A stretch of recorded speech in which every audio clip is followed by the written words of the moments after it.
राहुल गांधी की तीसरी बड़ी प्रेस कॉन्फ्रेंस एच फाइल। जी हां, हरियाणा को लेकर के जो वोट चोरी के खुलासे राहुल गांधी ने किए, जिसमें साफ साफ शब्दों में न सिर्फ प्रेस कॉन्फ्रेंस किया बल्कि साफ तौर पर यह भी बताया दिखाया कि किस तरीके से 25 लाख वोटों की चोरी की गई। जी हां, बिग पिक्चर क्या है हरियाणा के युवाओं? बिग पिक्चर है कि आपकी सरकार चोरी की गई है, चोरी की सरकार है, फेक सरकार है। 2 करोड़ वोटर हरियाणा में, 25 लाख वोट चोरी। तब राहुल गांधी ने इस बात को कहा था और आज एक खबर निकल कर आ रही है, हरियाणा के अंदर खुद अखबार मीडिया, जी हां प्रिंट मीडिया जो है, राहुल गांधी के दावे पर मुहर लगाते हुए नजर आ रही हैं कि वहां पर 25 लाख नहीं बल्कि 29 लाख संदिग्ध मतदाता पाए गए हैं। इस खबर को पढ़ने के बाद, सुनने के बाद मैं भी हैरान हूं कि सोचिए, राहुल गांधी एक बार नहीं, 2 बार नहीं बल्कि 3 बड़ी प्रेस कॉन्फ्रेंस की और हर बार कुछ ना कुछ नया ही खुलासा किया। लेकिन किस तरीके से भारतीय जनता पार्टी के द्वारा प्रेस कॉन्फ्रेंस किया गया और ज्ञानेश कुमार जी के बदले में बीजेपी जवाब देती रही, ज्ञानेश कुमार एफिडेविट मांगते रहे और ज्ञानेश कुमार के बचाव में पहले ही कूद करके Bharatiya Janata party press conference करती रही। राहुल गांधी के बातों को बेबुनियाद बताया जाता रहा और उनको नॉन सीरियस नेता बताया जाता रहा। लेकिन आज वही राहुल गांधी के दावों पर, राहुल गांधी के बताए गए जो वोटरों की जो लिस्ट बताई गई थी कि 25 लाख वोटों की चोरी हुई है, आज उस बात पर प्रिंट मीडिया ने मुहर लगाई है। सबसे पहले यह अखबार की कटिंग देखिए, अखबार की कटिंग है और इस अखबार में हेडलाइन लिखी गई है, हरियाणा में 29 लाख संदिग्ध मतदाता, अब घर घर जाकर दस्तावेज जांचेंगे बीएलओ। वोटर लिस्ट में पिता व पुत्र के नाम समान होने के कारण निर्वाचन विभाग ने शुरू की जांच। एसआईआर से पहले ही 1 करोड़ 21 लाख की हो चुकी मैपिंग, जांच में सही पाए गए लोगों को वोट रहेगा बरकरार, बाकी कटेंगे। हरियाणा में अप्रैल से संभावित है एसआईआर की तैयारी शुरू। यह खबर इसमें एसआईआर की प्रक्रिया से भी जुड़ी हुई है। खैर, दूसरी खबर, 20 क्षेत्रों में 50% वोटरों का नहीं हुआ मिलान, इनमें से 16 पर जीती थी भाजपा, यह भी खबर है। और ये दोनों अखबारों की कटिंग शेयर करने वाले कोई और नहीं बल्कि दीपेंद्र हुड्डा है। हरियाणा के अंदर बड़े नेता हैं, कांग्रेस पार्टी के दिग्गज नेता हैं और उन्होंने बाकायदा प्रेस कॉन्फ्रेंस करके यह भी आरोप लगाया था कि यहां पर सिर्फ वोट ही चोरी नहीं हुई है, यहां पर बल्कि पूरा सिस्टम ही चोरी कर लिया गया, सरकार ही चोरी कर लिया गया। और यही बात राहुल गांधी ने भी कही थी। अब मैं आपसे पूछना चाहता हूं और हरियाणा के युवाओं से पूछना चाहता हूं, हरियाणा की जनता से पूछना चाहता हूं कि यह कौन है? यह आपको बता सकता हूं, कभी इसका नाम सीमा, कभी स्वीटी, कभी सरस्वती। 22 बार हरियाणा के युवा, अच्छी तरह सुनिए, 22 बार 10 बूथ में इसको वोट देने का मौका मिलता है। 22 बार 10 बूथ में राय असेंबली में वोटर लिस्ट पे है। कहां की है? ब्राजील की है, हरियाणा की नहीं है, हिंदुस्तान की नहीं है, ब्राजील की है, मॉडल है, हरियाणा की वोटर लिस्ट पे है। चेक करना है तो वो उस पे आप उसको स्कैन कर दीजिए, देख लीजिए। इससे क्या पता लगता है? इससे पता लगता है कि यह सेंट्रलाइज्ड ऑपरेशन है। क्यों? क्योंकि ये 10 बूथ में इसकी फोटो आती है। इसका मतलब ये बीएलओ का काम नहीं है, ये सेंटर से डेटाबेस में ये डाला गया है। ब्राजील की महिला 22 बार 10 बूथों में हरियाणा में वोट कर रही है।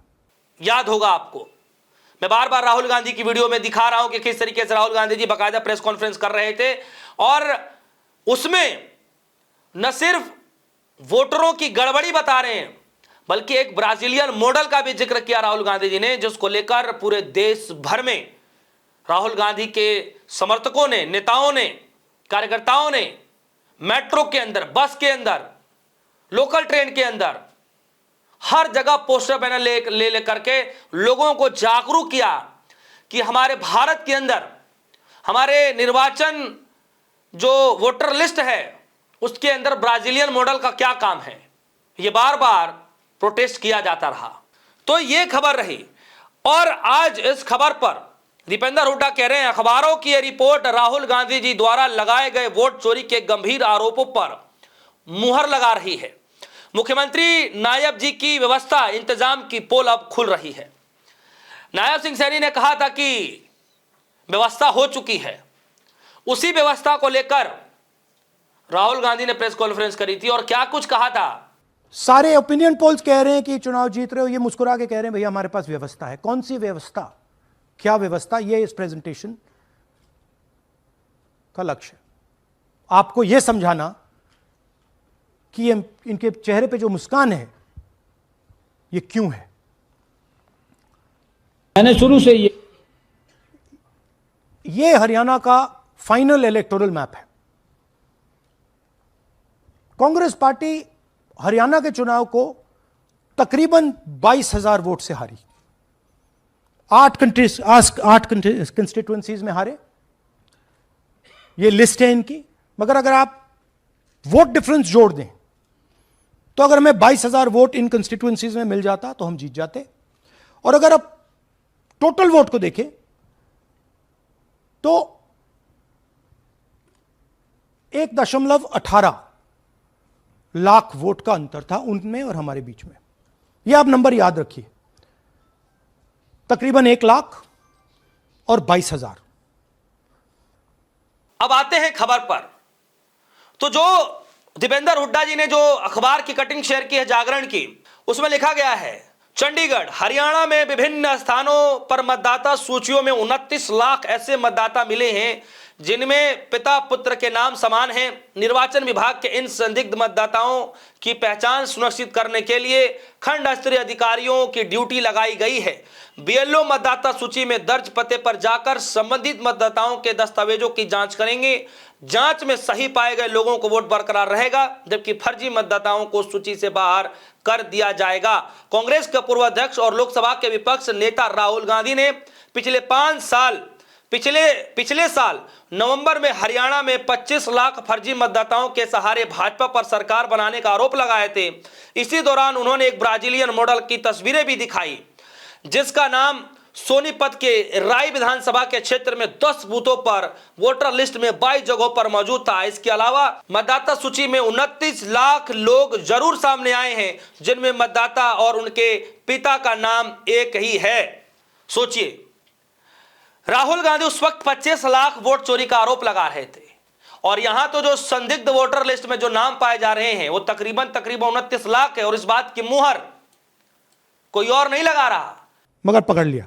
और यह सिर्फ एक उदाहरण नहीं है, ऐसे हजारों वोटर हैं जो यूपी में वोट कर रहे हैं और फिर आकर हरियाणा में वोट करते हैं।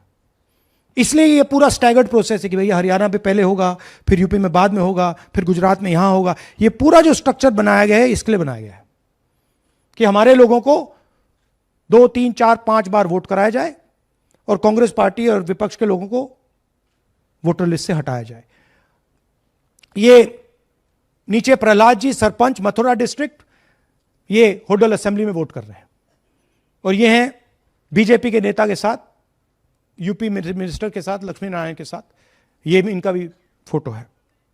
प्रिंट मीडिया बाकायदा प्रिंट करके छाप करके बता रही है कि भैया यहां पर 29 लाख वोटर संदिग्ध हैं और उसकी जांच करने के लिए अब बीएलओ को घर घर भेजा जाएगा।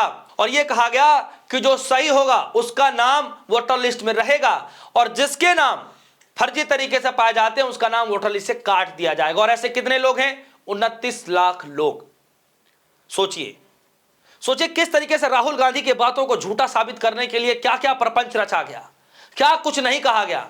लेकिन जब आज यही देश की मीडिया, यही कभी चरण चुंबक करने वाली मीडिया जब गुणगान गाया करती, तब जब वही मीडिया जब ये प्रिंट लिख करके जब छाप रही है, जब जो है पुष्टि कर रही है, तब क्या ज्ञानेश कुमार इसको लेकर के कुछ कहेंगे क्या कि अब भी राहुल गांधी से एफिडेविट मांगा जाएगा?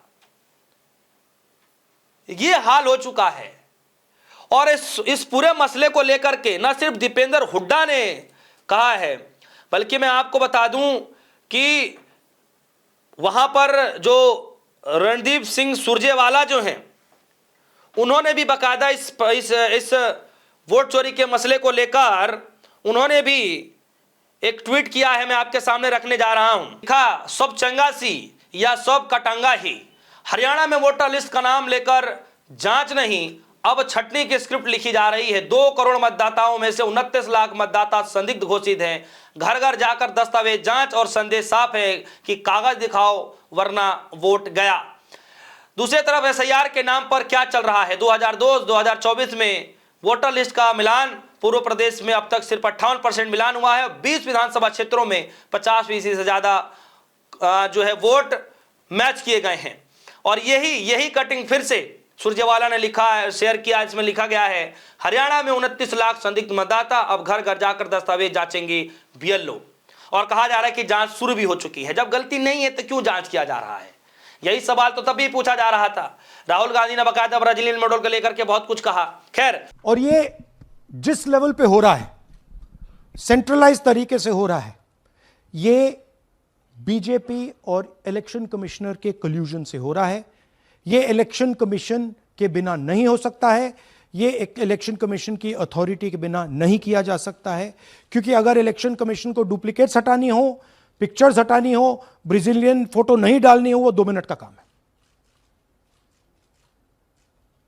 That is the fact.